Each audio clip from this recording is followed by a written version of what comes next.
राष्ट्र में आप सभी का स्वागत है और मैं हूं आपके साथ आकांक्षा यादव। दोस्तों, आज एक बार फिर से सदन में जोरदार बहस देखने को मिली। सत्ता पक्ष और विपक्ष के बीच तीखी नोकझोंक हुई। छात्रों पर हुई बर्बरता को लेकर राहुल गांधी और खड़गे समेत कई विपक्षी नेताओं ने सवाल दागे। वहीं सदन में हुई तीखी बहस के दौरान राहुल गांधी ने अमित शाह को चैलेंज भी किया।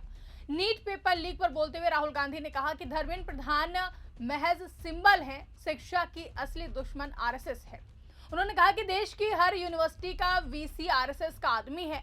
राहुल गांधी ने कहा कि प्राइवेट कंपनियां परीक्षा ले रही हैं और शिक्षा व्यवस्था पर पूरी तरीके से आरएसएस ने कब्जा कर लिया है। उन्होंने यह भी दावा किया है कि जो विद्यार्थी परीक्षा में शामिल हुए हैं उनके परिवार के लोगों में बीजेपी आरएसएस का विरोध करने की हिम्मत नहीं है, फिर भी वो खड़े हुए और विरोध किया है। लोकसभा में पेपर लीक संशोधन विधेयक पर चर्चा के दौरान राहुल गांधी ने छात्रों से हुई बातचीत का जिक्र करते हुए कहा कि उन्होंने एक छात्र से पूछा कि एक छात्र का लक्ष्य क्या होता है। राहुल गांधी के मुताबिक छात्र ने जवाब दिया कि छात्र हमेशा सच्चाई के पीछे दौड़ता है। उसके बाद राहुल गांधी ने कुछ अन्य वर्गों को लेकर टिप्पणी की, जिस पर सदन में शोर शुरू हो गया।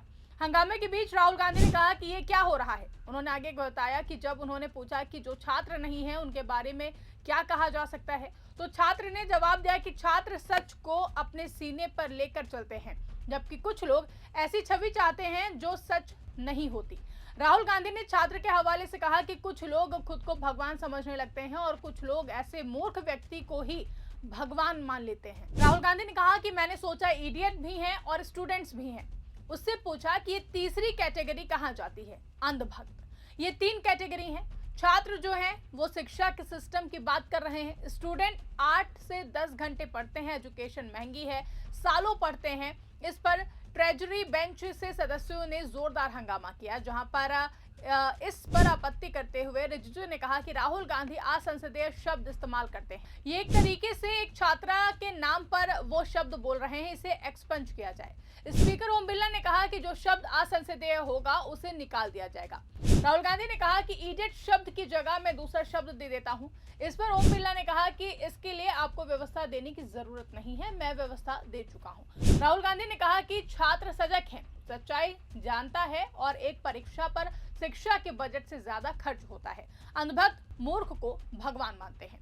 राहुल गांधी ने कहा कि कई लोगों को लगता है कि छात्रों को पेपर लीक की वजह से गुस्सा आया है। हमारी शिक्षा व्यवस्था पहले ही क्रूर है, लाखों रुपए गरीबों के लिए जाते हैं, हर चीज प्राइवेटाइज है। पेपर लीक एक परीक्षा में कुछ होता है, दूसरे में कुछ, एक में री एग्जाम होता है, दूसरे में नहीं होता है। यह एक बेहद ही खराब व्यवस्था है। ये सिस्टम और इसकी आत्मा को कब्जे में कर लिया गया है। इसे आरएसएस ने कब्जे में कर लिया है। राजनाथ सिंह जी ने कहा है कि हम यूपीए नहीं है, हमारे मंत्री कभी इस्तीफा नहीं देते। वो सही कह रहे हैं। यहाँ जो हुआ धर्मेंद्र प्रधान का इस्तीफा, उससे कुछ हासिल नहीं हुआ, क्योंकि धर्मेंद्र प्रधान कभी नहीं चाहते, उसे आरएसएस चलाता है। मंत्री के दफ्तर में बैठा एक ओएसडी छात्रों को कुछ बोलने नहीं दिया जाता है, उन्हें अपने मन की चीज फॉलो नहीं करने दी जाती है, उन्हें वो इतिहास पढ़ना पड़ता है जो आरएसएस लाना चाहता है।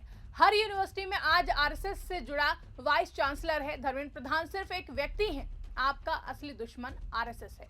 इसके साथ ही राहुल गांधी ने गृह मंत्री अमित शाह के सदन में उपस्थित न होने का जिक्र करते हुए सवाल किया कि प्रदर्शनकारी छात्रों पर पैलेट गन का इस्तेमाल का आदेश किसने दिया। उन्होंने सीधे तौर पर नाम लेते हुए इसके लिए अमित शाह को जिम्मेदार ठहराया, जिसके बाद सत्ता पक्ष के लोगों ने हंगामा कर दिया।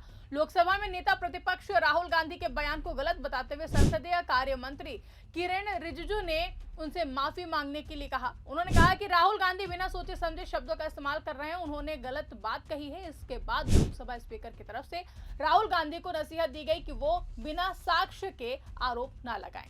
इससे पहले आपको बता दें कि सदन के बाहर मीडिया से बातचीत करते हुए राहुल गांधी ने कहा कि मैंने तो सिर्फ ये पूछा है कि 2 ऑप्शन हो सकते हैं। एक ऑप्शन की होम मिनिस्टर ने ऑर्डर दिया, दूसरा ऑप्शन की होम मिनिस्टर को मालूम नहीं था। पहले केस में वो दोषी हैं और दूसरे केस में वो सक्षम नहीं है।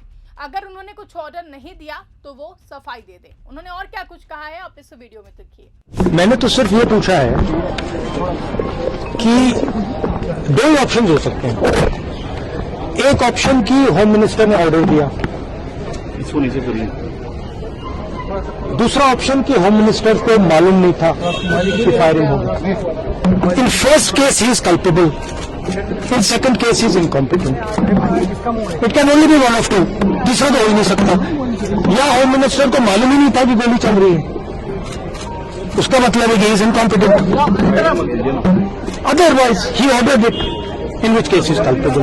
मैं यही बोल रहा हूँ, तीसरी बात तो ही नहीं. लॉजिक है ना सर. बीजेपी ये भी कह रही है एंड देखिए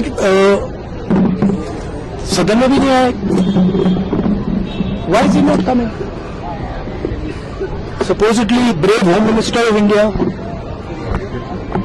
Y is he not in the house?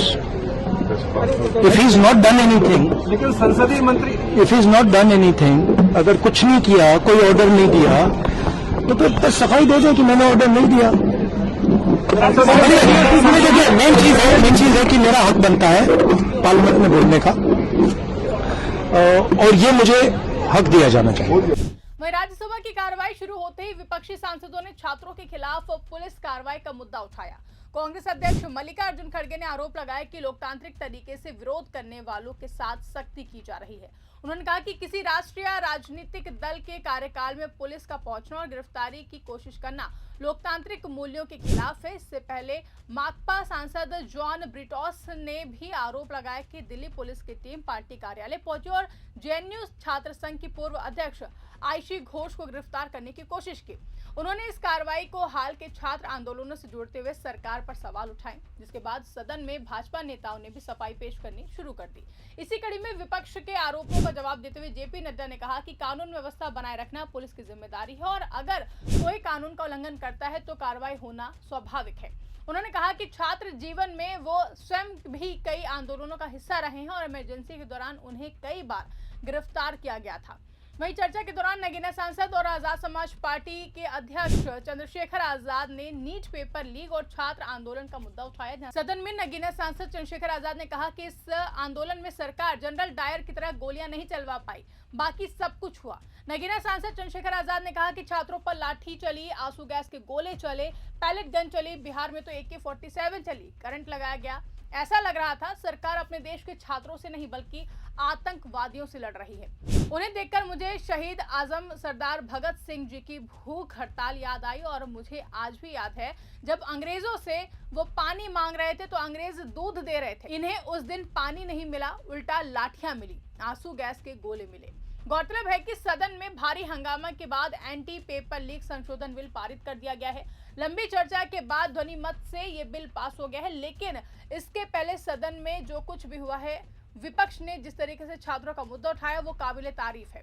अब देखना ये होगा कि आखिर इस बिल के पास होने के बाद पेपर लीक पर पूरी तरह लगाम लग जाएगी या फिर से पेपर लीक होगा और छात्रों पर लाठियां चलाई जाएंगी. खैर, इस पूरे मामले को लेकर के आप क्या सोचते हैं, आपकी जो भी राय कमेंट करके हमें जरूर बताएगा. वीडियो पसंद आई हो तो उसको ज्यादा से ज्यादा लाइक करें, शेयर करें, चैनल को सब्सक्राइब करना ना भूलें. देखते रहिए 4 PM महाराष्ट्र. धन्यवाद.